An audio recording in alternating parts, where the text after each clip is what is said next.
By the early 1940s, Allied flight squadrons operating in Chinese airspace were taking a devastating toll. Pilots were being shot down at an alarming rate, losing control of the critical air corridors above the Pacific. These losses were driven by a German-inspired Japanese radar system. It was a massive technological leap, capable of detecting Allied fighters from up to 100 kilometers away, giving the Imperial Army a near-total early warning advantage. An American P-40 pilot successfully navigated the detection zone to film the radar station's exact coordinates. Shortly after capturing the footage, his plane was hit, crashing into the rugged peak of Lion Rock. The pilot survived the crash, but he was quickly captured. The Imperial Army paraded him through the streets of Hong Kong, moving him into an interrogation facility surrounded by thousands of occupying troops. The local Dongjiang resistance network had a 48-hour window to act. A high-profile military ceremony was scheduled to lock down the island, making any rescue attempt after that point a physical impossibility. If the pilot broke under interrogation, the location of the radar would remain a secret, and the Allies would continue to fly into a meat grinder without any way to neutralize the enemy's electronic eyes.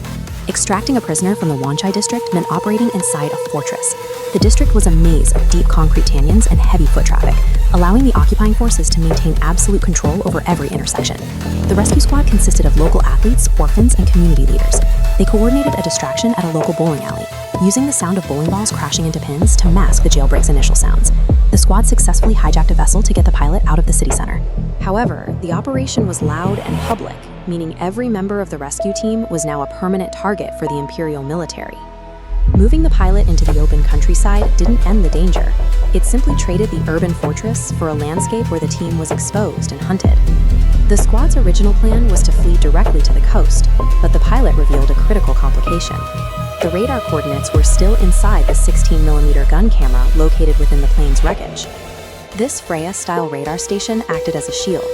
As seen in this diagram, the 100-kilometer pulse allowed the Japanese to intercept Allied flight paths before the bombers even reached their targets. Without the film, the Allies remained blind. The squad abandoned their escape route and turned back toward enemy territory. They traced a jagged route toward the Pingshek mine, heading directly into the center of the Japanese search perimeter. Amidst the sound of advancing search teams and explosions from the rock quarry, the guerrillas located the wreckage. They pulled the film canister from the debris just as the perimeter closed in. Recovering that camera shifted the mission's scope. It was no longer a rescue of a single airman, but a tactical intelligence recovery that provided the specific data needed to dismantle Japan's air defense network in the region. The final physical barrier was the Gindrinker Line. These were abandoned British fortifications that offered a path to the sea, but they required a long, exposed sprint through concrete tunnels. The logistical math was turning against the squad.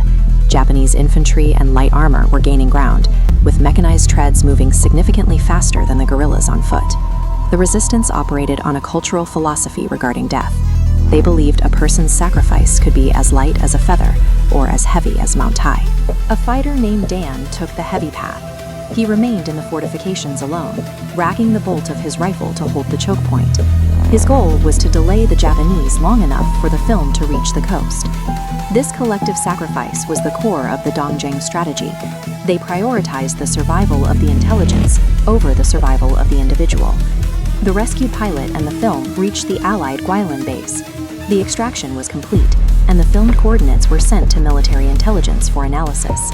1 month later, Allied bombers used the smuggled data to pinpoint the Japanese radar station.